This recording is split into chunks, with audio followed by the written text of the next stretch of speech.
주진우 라이브.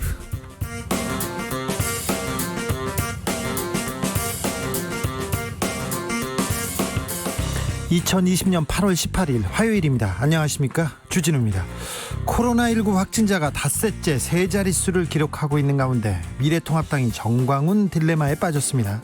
지난 8월 15일 광화문 집회에 통합당 홍문표 의원, 김진태, 민경욱 전 의원이 참석한 것을 두고 더불어민주당이 통합당이 광복절 집회를 방조했다고 했는데요. 김종인 비대위원장은 유치한 정치는 그만하라고 받아쳤습니다. 정치권 소식 기자들의 수다에서 짚어봅니다.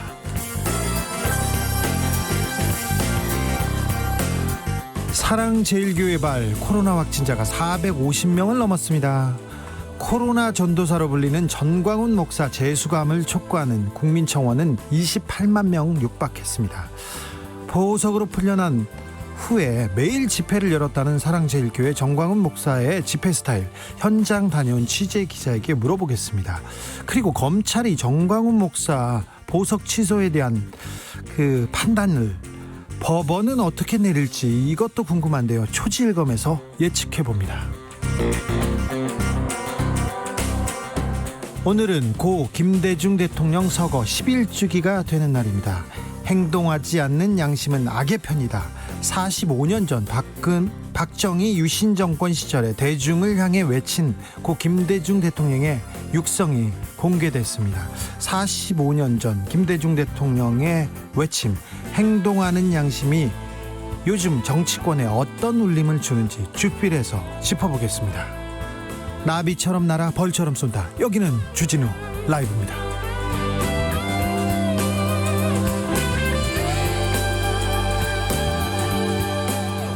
오늘도 자중자애, 겸손하고 진정성 있게 여러분과 함께하겠습니다. 한반도가 뜨겁습니다. 전국 대부분 지역에서 폭염주의보, 폭염경보가 내려졌는데요. 오늘 낮 기온 서울은 34도, 대구는 38도를 찍었습니다. 여러분이 계신 곳 지금 몇 도인가요? 알려주십시오. 샵 9730, 짧은 문자 50원, 긴 문자는 100원, 콩으로 보내시면 무료입니다. 방금 전 5시에 정세균 국무총리 대국민 담화가 있었습니다. 전국적인 대유행 확산 기로에 섰다. 감염 확산을 신속하게 차단하기 위해서 사회적 거리두기 강화하겠다고 밝혔습니다. 자세한 내용 뉴스에서 전해드리겠습니다. 코로나 확진자 오늘도 세 자릿수입니다. 이번 주가 고비입니다. 오늘 내일 우리가 어떻게 대처하느냐에 따라서 앞으로 한 달, 아니 1년을 우리가 어떻게 생활할 수 있는지 좌우할 수도 있습니다. 모임은 되도록 자제해 주시고요. 커피 전문점 거기도 조심하셔야 됩니다. 손 씻기, 마스크 쓰기 지켜주십시오. 그럼 오늘 순서 시작하겠습니다.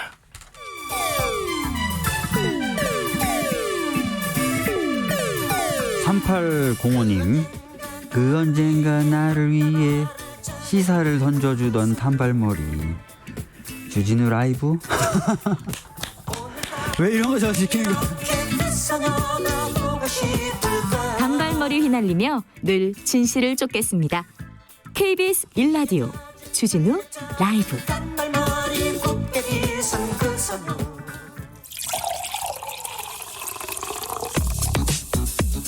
진짜 중요한 뉴스만 쭉 뽑아냈습니다. 주 라이브가 뽑은 오늘의 뉴스 주스. 시사인 임지영 기자, 안녕하세요. 안녕하세요. 오늘 첫 번째 뉴스 가볼까요? 네, 정부가 감염 확산을 신속하게 차단하기 위해서 수도권에 대한 사회적 거리두기를 보다 강화하기로 조금 전 결정했습니다. 정세균 국무총리가 대국민 담화문을 발표했습니다. 네, 대상 지역이 기존 서울과 경기 지역뿐만 아니라 생활권을 함께하는 인천을 추가하기로 했는데요. 서울, 경기, 인천. 네, 이들 지역에 대해서는 실내 50인 이상, 실외 100인 이상이 대면으로 모이는 모든 집합, 모임, 행사는 원칙적으로 금지됩니다. 네. 또 클럽이나 노래 연습장, 뷔페, PC방 등 12종의 고위험 시설과 실내 국공립시설의 운영도 중단합니다. 특히 수도권 소재 교회에 대해서는 비대면 예배만 허용하고요. 그 외의 모임과 활동은 금지됩니다. 이렇게 강화된 사회적 거리두기 조치는 내일이죠. 내일 0시부터 적용됩니다. 네. 정세균 총리는 언제 어디서나 감염될 수 있다는 위기의식을 갖고 출퇴근과 같은 필수적인 외출 외에는 가급적 집에 머물러 주시기 바란다고 밝혔고요. 정부의 이번 강화된 사회적 거리두기 조치는 나의 일상을 지키고 사랑하는 가족을 지킬 수 있는 마지막 선택이라는 점을 꼭 기억해 주시길 바란다고 전했습니다. 사랑하는 가족을 지킬 수 있는 마지막 선택이다. 이 점 꼭 우리가 기억해야 됩니다. 꼭 지금 진짜 조심해야 될 때인 것 같습니다. 코로나 확진자 살펴볼까요? 0시 기준으로 신규 확진자 246명 늘었습니다. 세 자릿수입니다. 네, 지역 발생이 235명이고요. 해외 유입이 11명입니다. 수도권 어떻습니까? 네, 서울과 경기에서만 183명 나왔고요. 12개 시도에서 각각 여러 명 나왔습니다. 예. 14일부터 계속 세 자릿수를 기록했는데요. 네. 닷새간 확진자만 991명으로 집계됐습니다. 예. 정광훈 목사가 소속된 성북구 사랑제일교회 관련 확진자는 누적 457명입니다. 457명이요. 네, 319명에서 하루 사이 138명이나 늘어났습니다. 예. 이 중 서울 소재가 282명이고요. 교회에 갔던 서대문구 세브란스 안과병원 소속 간호사가 코로나19 양성 판정을 받아서 안과가 폐쇄되기도 했습니다. 예. 이렇듯 사랑제일교회에서 시작된 감염이 어린이집, 콜센터, 또 병원, 경기도 군부대까지 전파됐습니다. 또 별개로 서울시내 경찰서에서도 확진자가 나오고 있어서요. 전방위적으로 확산될 것 같습니다. 근데요. 사랑제일교회 신도들은 왜 이렇게 도망가지요? 나 참 그거 이해가 안 가요. 네, 확진자 일부가 도주하고 있어 우려 낳고 있는데요. 예. 사랑제일교회에서 예배에 참석한 뒤에 확진 판정 받고 파주병원에서 격리 치료 중이던 50대 환자가 오늘 도주했습니다. 예. 그리고 앞서서도 경북 포항에서 사랑제일교회 교인이 병원 이송을 앞두고 도주하다 경찰에 검거됐죠. 남편의 팔을 물고 십자가를 십자가가 아니죠. 성경을 들고 갈 게 아니라 지금 병원에 가야 된다니까요. 지금 정광훈 목사도 병원 갔습니다. 기도하고 있는 게 아니라. 그러니까 병원에서 치료를 받아야지. 도망가면 안 됩니다. 사랑제일교회 신도 여러분. 네, 방역당국은 사랑제일교회 관련 확진자 중 8일 경복궁 인근 집회와 15일 광화문 집회에 현재까지 최소 10여 명의 참석이 확인됐다면서 집회에 참석하신 분들은 증상과 관계없이 가까운 선별진료소를 방문해 신속하게 검사해달라고 말했습니다. 사랑제일교회 신도 여러분, 아니면 사랑제일교회를 최근에 방문한 적이 있는 분들은 지금 바로 검사를 받아야 됩니다. 그런데요, 갑자기 가짜뉴스가 확 퍼지고 있어요. 왜 그러죠? 네, 사랑제일교회가 제출한 신도 명단에 오류가 많이 발견됐는데요. 네. 울산 지역 사랑제일교회 신도 명단도 허위인 것으로 알려졌습니다. 울산시는 교회로부터 제출받은 울산 지역 신도 14명에 대해서 전수조사를 했는데 전원 신도가 아닌 것으로 확인됐다고 오늘 밝혔습니다. 그러면 어떤 사람들을 지금 명단에다 넣은 거죠? 시에 따르면 명단 가운데 3명은 다른 지역 거주자였고요. 나머지 11명 모두는 해당 교회 다니지 않거나 서울을 방문한 적이 없는 것으로 파악됐습니다. 그래요? 아예 그럼 잘못된 거네요? 네, 특히 이들 중에는 10살짜리 어린이도 포함되어 있었다고 해요. 예. 그래서 허위 명단에 대한 의혹이 더 커지고 있는 상황입니다. 제가 한 3, 4주 전에 취재차 사랑제일교회를 방문한 적이 있어요. 정광훈 목사하고 1시간 넘게 얘기하고 취재하고 왔는데 제가 거기에다 전화번호하고 주소를 써놨거든요. 그러면 저한테 검사 받으라고 이렇게 연락이 올 법도 한데 오지 않았나요? 안 왔어요. 그런 걸 보면 이건 뭔가 이런 생각도 하는데 저는 한 달 전에 갔습니다. 그러니까 그 이후에 건강하고 그러니까 저를 걱정할 필요는 없습니다. 정광훈 목사님 부인, 비서 다 확진 판정을 받았어요? 네, 어저께 주스에서 정광훈 목사의 코로나 확진 소식 전해드렸죠. 네. 전 목사의 부인과 비서도 양성 판정 받은 것으로 알려졌습니다. 네. 성북구 사랑제일교회 옆 사택에서 전 목사가 구급차 타고 이송되는 모습 다 보셨을 것 같아요. 마스크를 턱에 걸치고 웃는 모습을 보여주었죠. 우리가 긴장한 거에 비해서 굉장히 밝은 모습이었습니다. 네. 서울시가 자가격리 명령을 내렸지만 광복절 집회에 참석해서 연단에 올랐죠. 자가격리 지침을 위반했습니다. 서울시와 보건복지부가 16일 자가격리 조치를 위반하고 조사 대상 명단을 누락해서 제출하는 등 역학조사를 방해한 혐의로 전 목사를 경찰에 고발했죠. 전 목사가 코로나에 대해서 여러 번 얘기했어요. 여러 번. 그런데 좀 사실관계가 달라요. 네, 집회 당시에는 야외에서는 코로나에 걸리지 않는다. 또 걸리더라도 집회에 나오면 치유된다. 이렇게 말을 했고요. 확진 판정 이후에 뉴스엔조이와의 인터뷰에서는 바이러스 테러가 확실하고 출발지는 북한이라고 말하기도 했습니다. 아이고 이분은 그냥 아무 말이나 해요. 아무 말이나. 네, 검찰은 전 목사의 보석 취소를 법원에 청구한 상태입니다. 정광훈 목사는 어떻게 될 것 같습니까?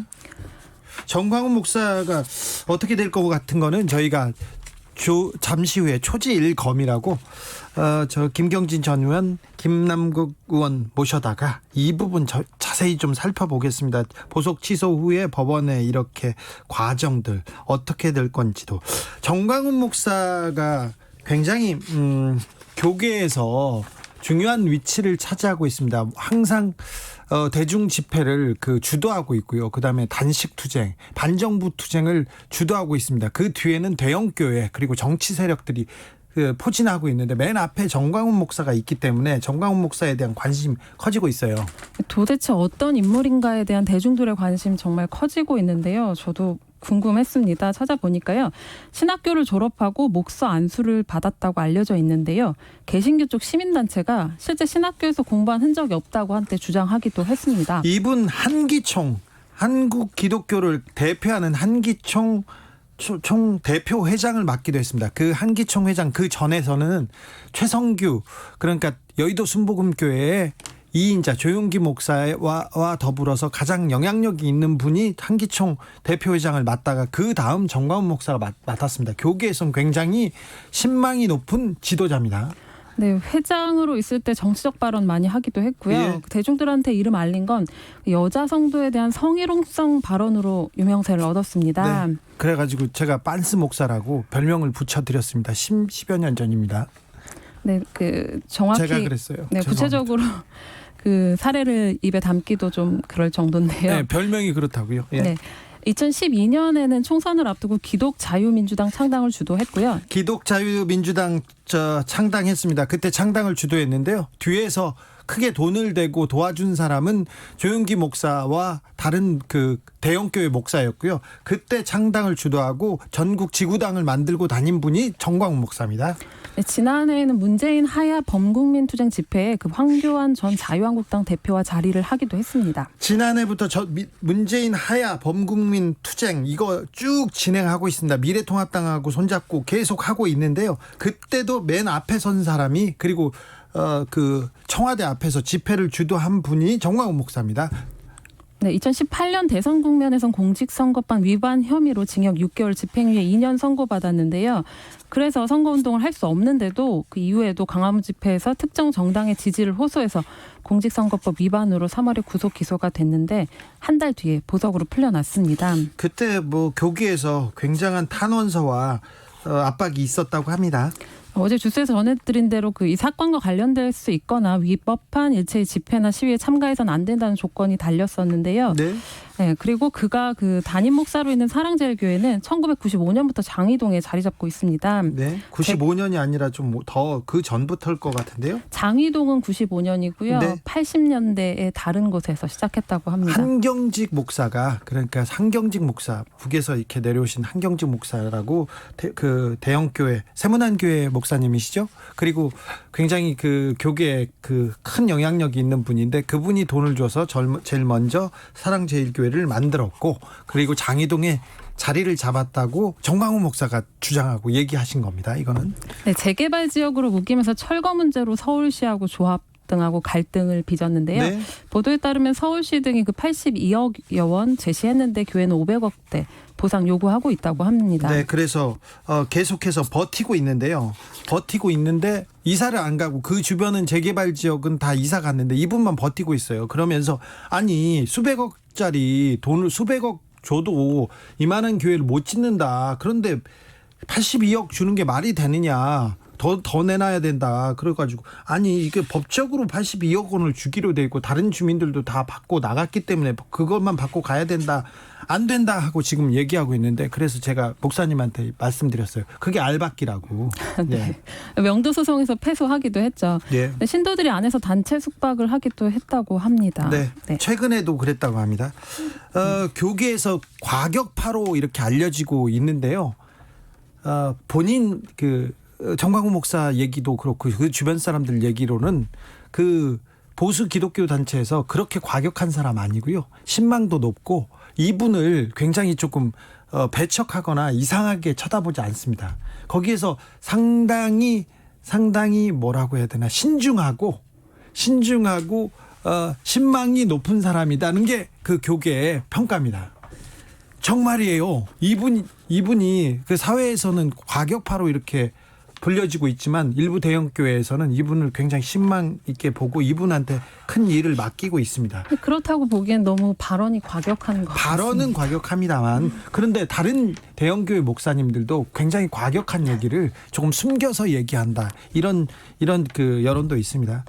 기독교 단체들 특별히 그 한국 기독교 교회 협의회입니다. 여기는 약간 진보적인 개신교 연합기관인데 여기서 좀 비판하는 성명을 내놨죠. 네, 좀 선을 긋는 내용이었는데요. 교회 중심으로 코로나19 확진자가 급증하자 한국 기독교교회 협의회가 코로나19 재확산 중심의 교회가 있음을 참담한 심정으로 고백한다면서 깊은 사죄의 뜻을 표했습니다. 네, 이 부분에 대해서 정치권에서도 8.15 집회를 두고 책임 공방이 커지고 있습니다. 네, 광화문 집회 당시 현역으로는 홍문표 의원과 그 민경욱, 김진태 전 의원 또 유정복 전 인천시장이 참석을 한 걸로 알려졌죠. 예. 코로나19 재확산 우려에 따른 경고에도 보수단체들이 대규모 집회를 강행한 데 대해 미래통합당의 입장을 촉구하는 목소리가 있었습니다. 예. 그 주호영 미래통합당 원내대표가 오늘 라디오에 출연해서 방역 측면에서 광화문 집회는 잘못된 거고 해선 안 될 일이었다고 말했는데요. 네. 다만 그 광화문 집회는 두 가지 차원에서 달리 봐야 한다 이렇게 말했습니다. 감염 위험에도 불구하고 폭우가 쏟아지는데도 그렇게 많은 사람이 모여 정권에 반대하고 비판한 메시지는 또 달리 봐야 한다는 겁니다. 또 코로나라는 몹시 어려운 병에 걸릴 위험에도 나간 그 엄중한 메시지를 청와대나 민주당은 새겨들어야 한다고 주장했습니다. 김종인 비대위원장도 한마디 했죠? 네, 오늘 정치적으로 유리하게 이용해보려고 자꾸 쓸데없는 소리를 한다면서 그런 유치한 정치는 그만했으면 좋겠다라고 말했습니다. 한마디로 말을 걷는데 또 이렇게 얘기하니까 언론에서 크게 써주고 있습니다. 김태년 더불어민주당 대표가 그래도 이렇게 비판의 목소리를 더 높였습니다. 네, 미래통합당은 8.15 집회를 사실상 방조한 것에 대해 국민 앞에 사과해야 한다고 말했습니다. 원내대책회의에 참석해서 말했는데요. 종교와 표현의 자유는 존중돼야 하나 누구도 국민의 생명과 안전을 위협할 권리는 없다고 강조했습니다. 또 과거 광화문 집회에 통합당이 참석했던 경우가 많았기 때문에 이번에도 그럴 가능성이 있음을 인식하고 적극적인 참석 금지 조치를 취해야 옳았다면서 정광훈 목사에 대한 입장을 분명히 밝히고 정광훈을 비호한 당내 인사에 대해 엄중한 책임을 물어야 한다고 덧붙였습니다. 그렇습니다. 개학을 앞두고 있는데 학부모들 걱정 큽니다. 아이들의 걱정도 큰데 지금 2학기 등교 할까 말까 지금 하고 있는 그런 시점이지 않습니까? 그런데 재확산 여파로 좀 무섭습니다. 어떤 좀 조치가 나와야 될 것 같은데요. 사실 얼마 전에는 많은 학교가 2학기 매일 등교 방침을 정했었습니다. 네. 네, 재확산 여파로 좌절됐고요.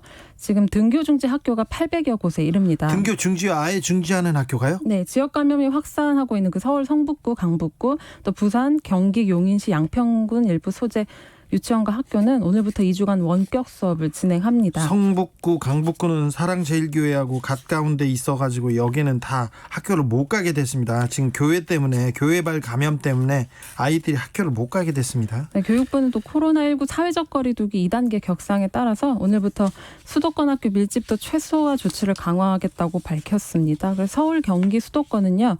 9월 개학 이후에 2주가 지난 9월 11일까지 교내 밀집도를 전체 학생의 3분의 1 이하, 고등학교는 3분의 2 이하로 강화해야 합니다.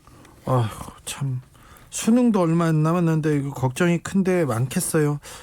원격 수업이 계속될 것 같습니다. 그런데 원격 수업을 계속하면 학습 격차도 좀 심화되고 돌봄 공백 커질 것 같은데 조금 더 어려운 상황입니다. 지금 그래도 견디고 조금 더 조심해야 되는 것 같습니다. 아베 총리가 아파요. 계속 아프다고 하는데 이거 코로나 아닌가 의심이 됩니다. 네, 아베 총리가 어제 오전 10시 반부터 7시간 동안 검사를 받았다고 합니다. 보통 6개월마다 검진 받는데 2개월 만에 추가 검사 받았습니다. 아니 6개월마다 검진 받는 게 그 기사화 되지는 않지 않습니까? 그런데 이번엔 좀 다르잖아요. 네, 총리 측은 지난 6월 검진에 따른 추가 검사를 받은 거라고 말하기도 했는데요. 그럼에도 그 건강 이상설이 힘을 얻고 있습니다. 이유가 있는데요. 그러니까 얼마 전에도 공식 행사에서 크게 휘청이고 또 짧은 회견도 힘겨워하는 모습을 보였습니다. 또 지지통신에 따르면 지난 12일 코로나19 정부 지원책을 설명하는 자리에서 아베 총리 목소리가 들리지도 않을 만큼 작았다고 합니다. 또 관저집무실에서 피를 토했다는 보도도 있었습니다. 그러게요. 근데 그 피를 토한 거하고 코로나하고 연관성에 대해서는 아직 안 나오고 있죠. 네, 그런 보도는 아직 없습니다. 근데 또 일본 뉴스는 다 믿을 수가 없어서요. 피를 토했다는 보도가 나온 걸 보면 좀 심각한 거는 같습니다만 뭐 여기에 대한 또 내용도 좀 계속 저희가 알려드리겠습니다. 벨라루스라는 나라가 있습니다. 독재 정부에 대해서 퇴진 시위가 연일 열리고 있습니다. 네, 유럽에 있는 벨라루스인데요. 수도 예? 민스크 도심에서 9일 넘게 시위가 벌어지고 있습니다. 네.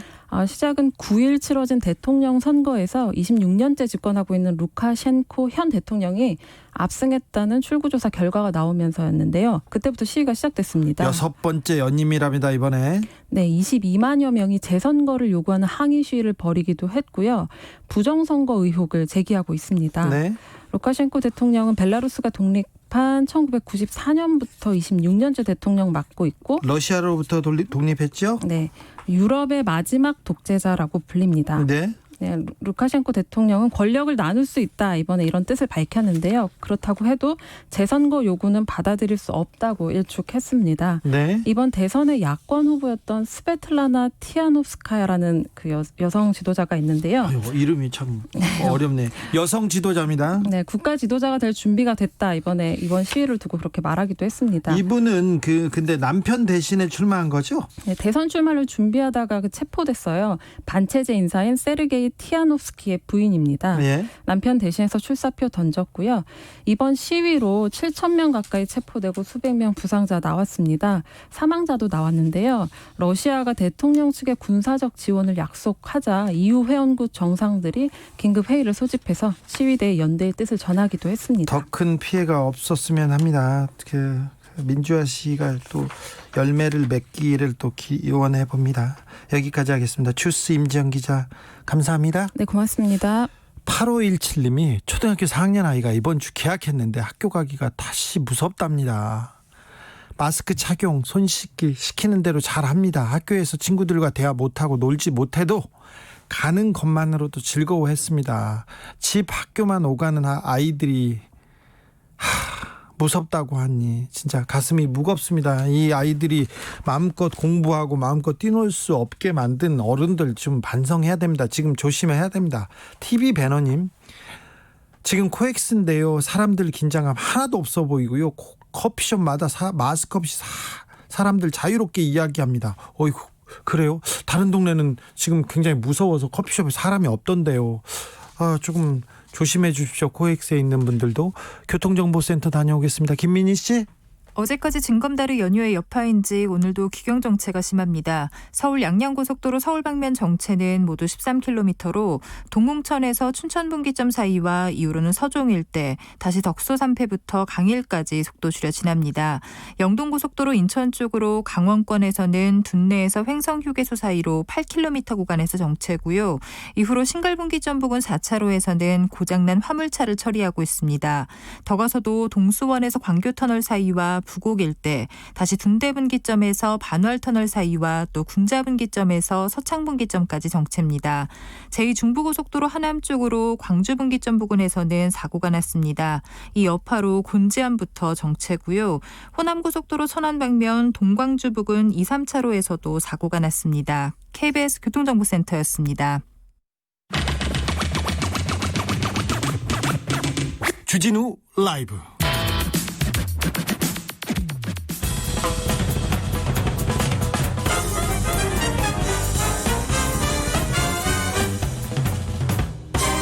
훅 인터뷰. 모두를 위한, 모두를 향한, 모두의 궁금증 훅 인터뷰. 안녕하십니까. 천광훈 목사가 이끄는 사랑제일교회 발 코로나 확진자 수가 무섭게 늘고 있습니다. 오늘 기준으로 457명입니다. 457명. 그런 가운데 정광훈 목사가 보석으로 석방된 후 매일 집회를 열었다는 그런 얘기가 지금 들려옵니다. 집회 현장에서 이런 말도 했답니다. 코로나 방역에 협조하면 정부와의 싸움에서 지는 거다. 이런 말을 하니까 신자들이 계속해서 그 방역 당국에 협조하지 않고 막 도망가는 것 같아요. 그래서 그 집회 현장 한번 그 알아보겠습니다. 사랑제일교회 집회 현장 다녀온 뉴스엔조의 이용필 기자에게 물어보겠습니다. 안녕하세요. 네, 안녕하세요. 네, 정광훈 목사 집회장에 다녀오셨어요? 언제 다녀오셨어요? 예, 지난주 토요일인데 8월 15일 다녀왔습니다. 8월 15일이요? 코로나 검사 걱정님인데 코로나 검사 하셨어요? 네, 저 받았고요. 네, 괜찮습니까? 이제 결과 기다리고 있습니다. 결과 기다리고 있어요? 예, 아, 예. 네. 아, 그러셨구나. 현장 분위기가 어땠습니까? 들어갈 때부터 사랑제일교회는 교회 입구부터 다 막혀 있어서 그 네. 신자가 아니면 못 들어간다고 하던데요. 아, 그러니까 지난 집회가 이제 8.15 집회가 이제 광화문 광장에서 열렸거든요. 예? 예. 그래서 이제 광화문 광장에서 열렸는데 코로나가 확산하는 중인데 예? 이렇게 많은 사람이 모여도 되나 싶을 정도로 예? 되게 사람들이 많이 왔거든요. 예? 이제 서울 수도권뿐만 아니고 이게 전국 각지에서 관광버스를 대절해서 참석했는데 주로 이제 극우 개신교하고 시민단체들이 참여를 했습니다. 아, 그러니까 지금 사랑제일교회 집회에 간 게 아니라 광화문 집회에 사랑제일교회 신자들을 지금 취재하신 거죠? 그렇죠. 네. 아, 그때 사람들 많이 모였죠. 근데 음식도 나눠 먹고 노래도 부르고 그 외치는 사람도 있고 그러더라고요. 예. 아무래도 이제 그날 이제 덥고 습하고 이제 비도 오다 보니까 사람들이 주변에 있는 은행 ATM기, 예. 이제 광화문 역사 안, 그리고 편의점, 식당, 카페에서 이제 들어가서 이렇게 쉬기도 하고 또 비가 안 올 때는 밖에서 식사도 하기도 하고. 이제 그 실내 같은 경우에 마스크를 벗은 사람들이 또 적지 않았고요. 아니 그 비 오는 상황이었고 그 광화문에 그 사람들이 많이 그 식당 커피숍마다 사람들이 좀 많았을 것 같은데요. 네, 엄청 많았고 진짜 카페 같은 경우에는 진짜 미어 터질 정도로 많았습니다. 거기가 왜냐면 이제 시원하니까 에어컨 있고 또 예. 밀폐가 또 이제 문도 닫혀 있고 하니까는 예. 밖은 엄청 습하고 좀 이렇게 불쾌지수 조금 높은 그런 상황이었거든요. 그 당시에 그러다 보니까는, 그 보니까는 네. 그 당시에 그 사랑제일교회 말 코로나 확진자가 나왔어요. 그래서 사랑제일교회나 교회 쪽에서 조금 이런 거 걱정하지 않았습니까? 마스크 껴라, 전파를 그 최소화하기에 대해서 예방책 뭐 이런 그 방송하고 그러지 않았습니까? 이제 뭐 사랑제일교회에서는 이제 그 전날 14일 전날 밤에 문자 메시지를 통해서 집회에 나오지 말라고는 그렇게 얘기를 했거든요. 예, 문자는요? 예, 문자는 그렇게 했는데 다음날 이제 그 교회 응답기를 들어보니 이제 12시까지 광화문으로 와라. 예. 이런 게 또 앞뒤가 안 맞는 그런 참여를 독려하는 그런 상황도 있었습니다. 참여를 독려하고 뒤에서 그 알리바이를 만들려고 이렇게 문자를 보낸 건가요? 아니면 반대인가요? 참여하지 말라고 이게 지금 일단은 뭐 정광훈 목사는 참여하지 말라고 얘기를 했다고 하고요. 네. 또 문자도 보냈다 우리는. 근데 이제 그런 응답기에 대해서는 좀 누가 이렇게 해명을 해주지는 않더라고요. 응답기라고 하면 사랑제일교회에 전화를 하면 그렇게 응답한다는 거죠? 예, 맞습니다. 네. 허위 명단을 그 당국에 사랑제일교회에서 이렇게 제출했다는 의혹도 있는데 이건 어떻게 보세요? 근데 이제 교회 측이 이제 주장한 바에 따르면 예. 그동안 지금까지 교회가 수십 년간 누적되어 온 교인 명부를 당국에 잘못 전달했다. 예. 그래서 좀 그런 바람에 행정적인 착오가 있었다는 행정적 주장을 착오다. 하거든요. 예. 네, 그렇죠. 그래서 얼마 전에 이제 최신 명단을 제작성해서 방역 당국에 제출했다고 이렇게 주장을 하고 있고요. 예. 근데 다만 한 가지 인정하는 게 뭐냐면 이 사랑제일교회의 외부인, 그러니까 교인 말고도 그러니까 정광훈 목사를 이제 소위 이제 좋아하는 사람들, 네. 그러니까 외부인들이 자주 왔다 갔다 하는데 많이 왔죠? 그렇죠. 근데 이제 그런 사람들의 명단이 누락돼 있을 수는 있다. 예. 네. 그래서 이제 외부인이 좀 제대로 관리가 안 됐다. 예. 고 어느 정도 인정하는 측면도 있습니다. 예. 그래요. 네. 집회 참여를 제한한다는 보석 조건을 달고 정광훈 목사가 보석으로 풀려났는데 네네. 그 이후에도 여러 차례 집회를 열기도 하고 참여하기도 했어요. 맞습니다. 예? 근데 이제 본인은 이제 특히 이제 8월 15일 대회가 가장 지금 사실적으로 논란이 되고 있지 않습니까? 네. 근데 이제 본인은 자신이 이제 법원이 허가해준 집회에 참석해서 5분 정도 말한 게 전부다. 예. 그리고 이 집회는 이 보수 단체라는 곳에서 개최를 했고 자신과는 무관하다. 예. 라고 이렇게 주장을 하고 있거든요. 그런데 이제 사실 이번 집회 같은 경우에는 전 목사가 5월부터 준비를 해왔고 예. 유튜브나 일간지 광고 등을 통해서 그렇죠. 줄곧 이 집회에 나와달라. 예. 이게 뭐 문재인을 끌어내자. 예. 이렇게 홍보를 해온 만큼 관계가 없다고 보기에는 어렵죠. 아, 네. 기자님, 네. 3.1절이나 8.15 때 네. 보수 기독교 단체에서 계속 그 반정부 집회 열었지 않습니까? 그렇죠. 예. 예, 그때 이제 정광훈 목사가 중요한 역할을 했고 그렇죠. 다른 대형 교회는 어디에서 이렇게 여기에 사람들을 동원하고 여기에 참여했습니까? 이제 정광훈 목사가 좀 구체적으로는 작년 10월부터 광화문 일대에서 계속 매주 토요일마다 대형 집회를 해왔는데요. 네. 근데 이제 대형 교회가 사실 부담을 많이 느껴 했거든요. 예. 대형 교회 목사들이 구체적으로는. 예. 그래서 선을 좀 그었고 그 대형 교회 단위 일부 어떤 성향을 같이 하는 뭐 장로들이나 교인들이 개별적으로 나와서 한 사례는 있는데 네. 뭐 어떤 뭐 목사들이 지지를 한다거나 뭐 그런 경우는 좀 드물었고 예. 특히 좀 그나마 좀 함께했던 목사가 이제 장경동 목사 있지 않습니까? 예. 식사 목사. 네. 이제 그분이 좀 함께한 적은 있긴 합니다. 네. 그런데 3.1절 8.15만 되면 나라를 지킨다고 이렇게 목사님들 그리고 교회 신자들이 대규모 전국에서 동원되고 있는 거는 맞잖아요. 네네. 이 대형 교회의 그 보수성 그리고 이 반정부성 이게 반사회성으로도 이어지는데 이게 굳이 전광훈 목사 한 사람에 국한되는 일은 아니지 않습니까? 그렇죠. 이제 사실 이제 그 문제는 어떤 반사회성과 관련해서는 어떤 이제 기독교계가 좀 나서서 좀 제재를 하고 예. 좀 이렇게 합리적으로 상식적으로 갈 수 있게끔 지도를 해줘야 되는데 지금 이제 그렇게 해줄 만한 사람이 없다는 거죠.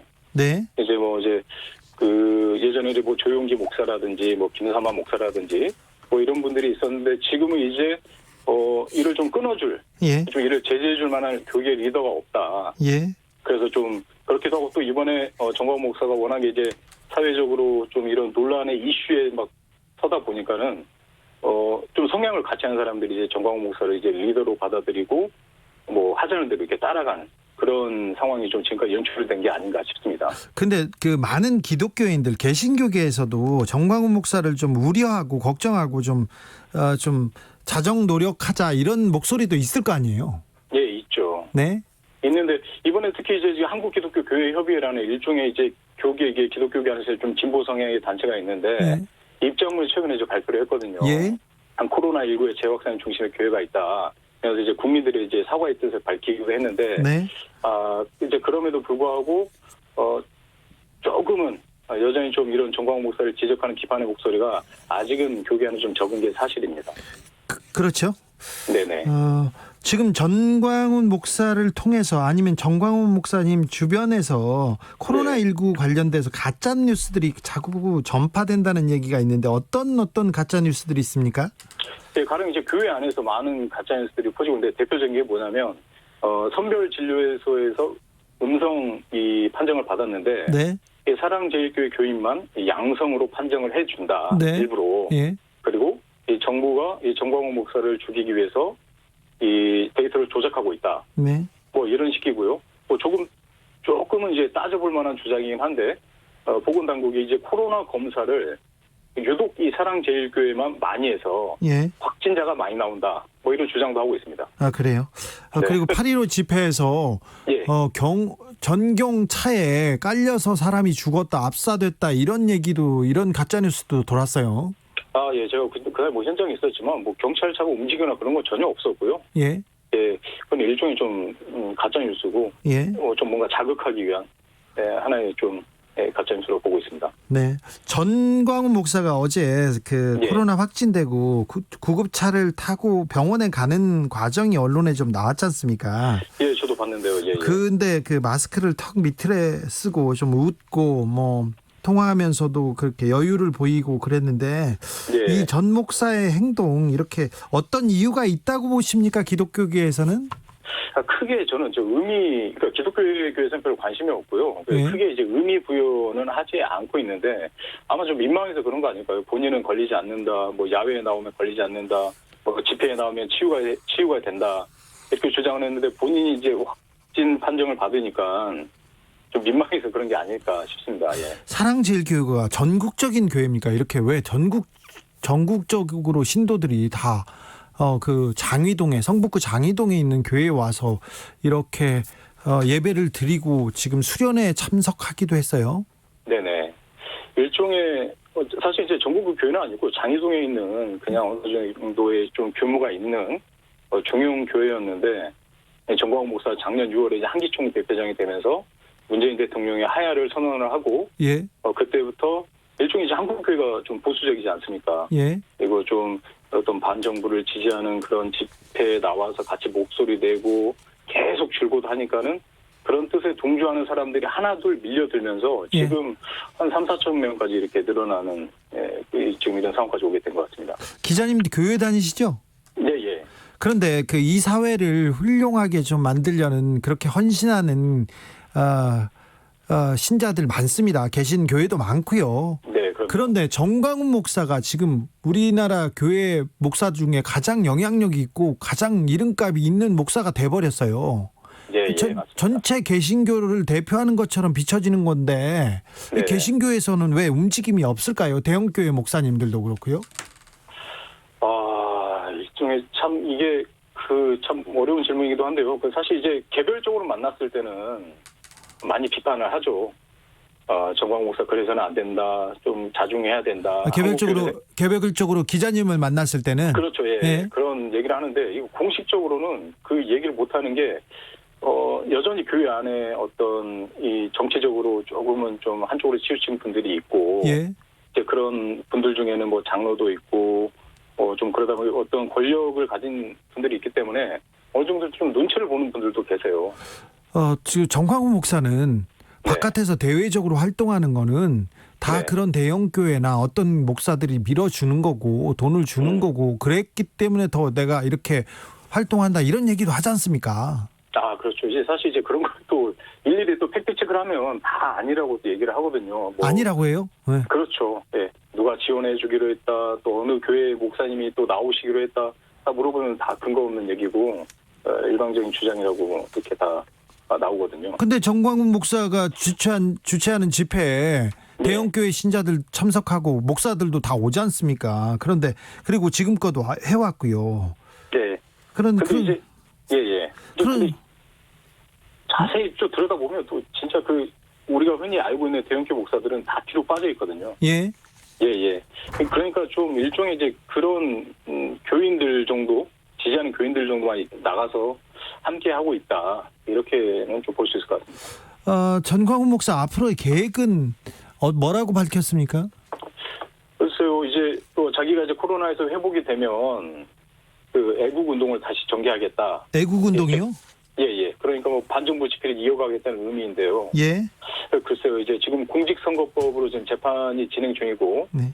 또 이제 서울시와 이제 방역당국의 고발권도 있기 때문에 좀 더 두고 봐야 되지 않을까 싶습니다. 정광훈 목사가 만약에 보석이 취소돼서 감옥에 간다고 해서 대규모 5개 집회가 네. 이게 없어질 거라고는 보이지 않는데요. 어떻게 보세요?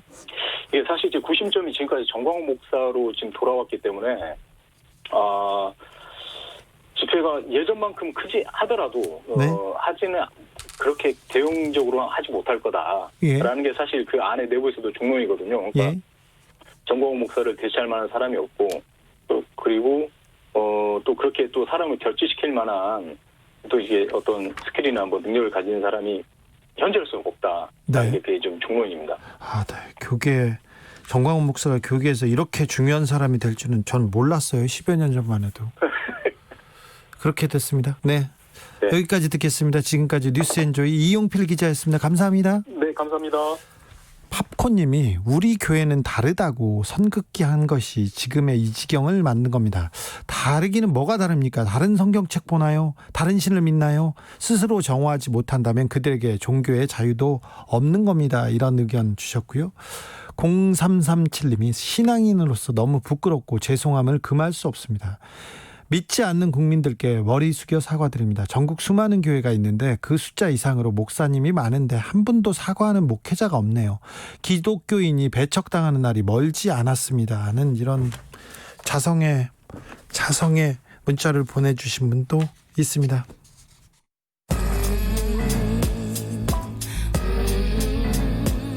나비처럼 날아 벌처럼 쏜다.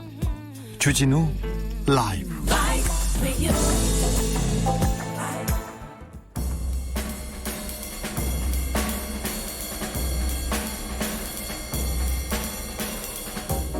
느낌 가는 대로 그냥 고른 뉴스, 여의도 주필. 행동하지 않는 양심은 악의 편. 김대중 육성 45년 만에 최초 공개. KBS 기사인데요. 고 김대중 전 대통령이 서거한 지 10일죽이 되는 날입니다. 고인이 생전에 행동하는 양심, 이렇게 강조했습니다. 45년 전 박정희 유신 정권 시절에 대중을 향해서 이렇게 외쳤는데, 그 고인의 육성 한번 들어보겠습니다. 행동하지 않는 양심은 결국 악의 편이라고. 방관은 최대의 수치고 비겁은 최대의 지향이고, 생각하는 국민, 행동하는 국민 많이 찾으세요. 목소리 힘이 있습니다. 행동하지 않는 양심은 결국 악의 편, 방관은 최대의 수치, 비굴은 최대의 죄악입니다. 생각하는 국민, 행동하는 국민이어야만이 살 수 있습니다. 이렇게 얘기했습니다. 김대중 대통령이 2009년 6월에 연설했는데요. 그때 유언과도 같은 말을 했습니다. 행동하지 않는 양심은, 행동하지 않는 양심은 악의 편입니다. 여러분, 김대중 대통령이 지금껏 깔아놓은 길, 개혁 때문에 우리가 혜택을 본다는 생각 많이 합니다. 코로나 시대에 의료보험 등 4대 보험, 공공의료, 기초생활보장 다 김대중 대통령이 추구해 놓았던 그런 개혁 정책이었는데요. 김대중 대통령이 대통령 퇴임 후에 2000년 의학분업 때 의사들이 들어 누워가지고 가장 힘들었다는 얘기를 한 걸 제가 들은 적이 있었는데요. 지금 의대생들이 의대 정원 확대 철회하지 않으면 동맹 휴학하겠다고 합니다. 의사협회에서 파업을 지금 계속 하고 있고요. 전공의들도 하고 있고요. 코로나 시대인데 김대중 대통령의 정신, 그리고 의사협회에 대해서 다시 한번 생각해 봅니다. 사설입니다. 수도권 대유행 위기, 방역 비협조자 엄단해야. 국민일보 기사인데요. 사설의 일부분 읽겠습니다. 정광훈 담임 목사는 연단에 올라 연설까지 했다. 교회 관련 코로나19 신규 확진자가 계속 나오면 집회 참석을 만류하는 게 상식이다. 그러나 이 교회는 그러기는커녕 독려한 정황이 드러나고 있다. 비과학적 사고의 위험성은 교회 신자에서 끝나지 않고 전 국민에게까지 미친다는 점을 망각하고 있다. 등록교인이 50만 명이 넘다는 세계 최대 교회 여의도 순복음교회에서 만드는 국민일보 기사입니다. 근데 국민일보를 만드신 조윤기 목사님, 그리고 최성규 목사님, 정광훈 목사하고 손잡고 한기총 만들었지 않습니까? 한기총 대표이장 서로 이렇게 정광훈 목사한테 물려준 게 누굽니까? 목사님들이지 않습니까? 그리고 기독당 만들고요. 대규모 장애 집회 연 곳도 다 목사님들이 하셨잖아요. 지금껏이요. 지난 3.1절 집회, 작년 집회 다 뒤에서 도우셨잖아요. 독려하셨지 않습니까? 정광훈 목사가 공개적으로 조윤기 목사가 어떻게 도와줬다, 이영훈 목사가 도와줬다고 얘기했습니다. 또 이영훈 목사는 아니라고 얘기도 했죠. 그런데 비과학적 사고의 위험성은 교회 신자에서 끝나지 않고 전 국민에게까지 미친다는 점을 망각하고 있다. 대형교회 목사님들한테 돌려주고 싶습니다. 조윤기 목사님, 이영훈 목사한테 반사, 이렇게 저는 외치고 싶습니다. 방송에 소개하고 홈쇼핑에서 팔고, 방송계 뒷광고 실상. 오마이뉴스 기사인데요. 유튜브 뒷광고 논란으로 최근 유튜버 중에 사과 방송하고 자성의 목소리 내는 거 보셨죠? 그런데 5년 전에 비슷한 논란이 있었어요. 수억 원대 과징금까지 무는 사건이 있는데 반성이나 사과는커녕 잘못된 행태는 더 커지고 있습니다. 바로 방송사들입니다. 방송사에서 방송을 하고 홈쇼핑에서 연계합니다. 연계 편성합니다.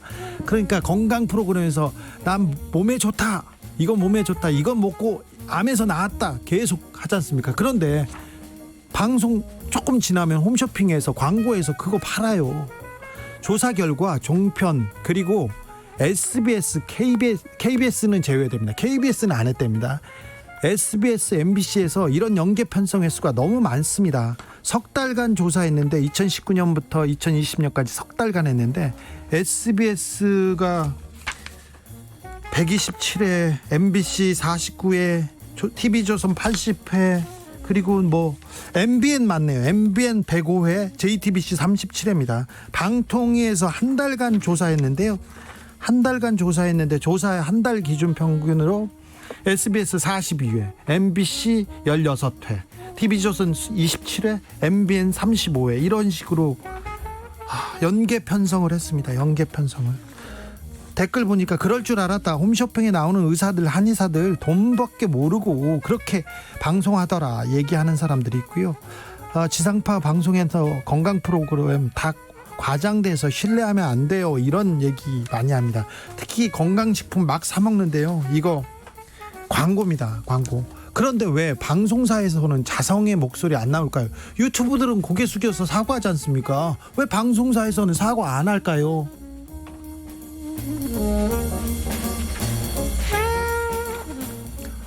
서울 성동 중구 거래 아파트 둘 중 한 채는 30대 이하가 사들였다. 경향신문 기사인데요. 성동구하고 중구 이렇게 아파트 거래를 봤더니 6월 한 달간 이렇게 조사해 봤더니 성동구는요 30대 이하가 산 것이 52%를 넘었고요. 중구도 52%, 강서구 46.5%, 영등포구 45.1%입니다.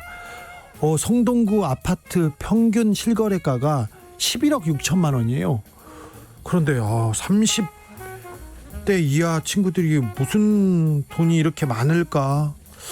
11억 넘는 돈을 30대가 샀다. 당최 그 돈이 어디에서 벌었을까? 이게 좀 의아하죠. 댓글들도 거의 의아하다는 내용들이 많습니다. 이렇게 공포심 때문에 아파트를 사고 집을 사는 그런 내용이 있는데요. 사실 언론에서 조장한 측면도 있지만 국민들이 두려워하고 있다, 무서워한다, 나는 집을 못 살 수 있다는 이 공포가 있다는 걸 또 정책 위반자들 조금 헤아려 주셔야 됩니다. 빚내서 집 사고 있습니다. 지금 건강하지 않은 것 같습니다.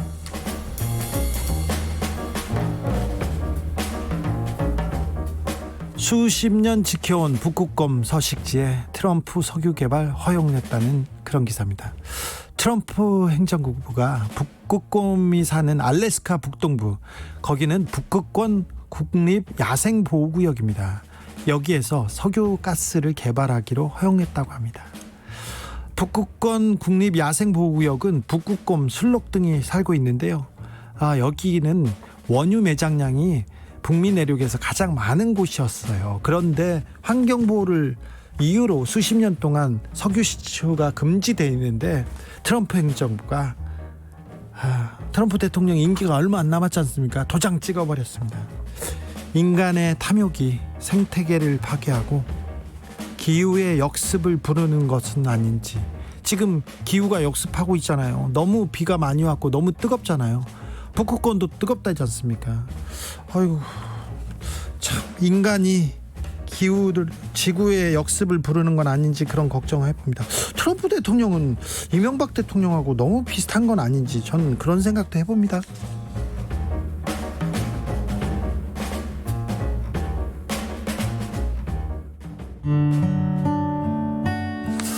한경직 목사가 사랑제일교회를 이렇게 처음에 만들 때 돈을 대주었다고 얘기했는데요. 영락교회 한경직 목사입니다. 네. 짙은의 사라져가는 것들을 들으면서 잠시 쉬었다 6시에 돌아오겠습니다. 한때 나를 지켜주던 눈빛이 한때 나를 덮여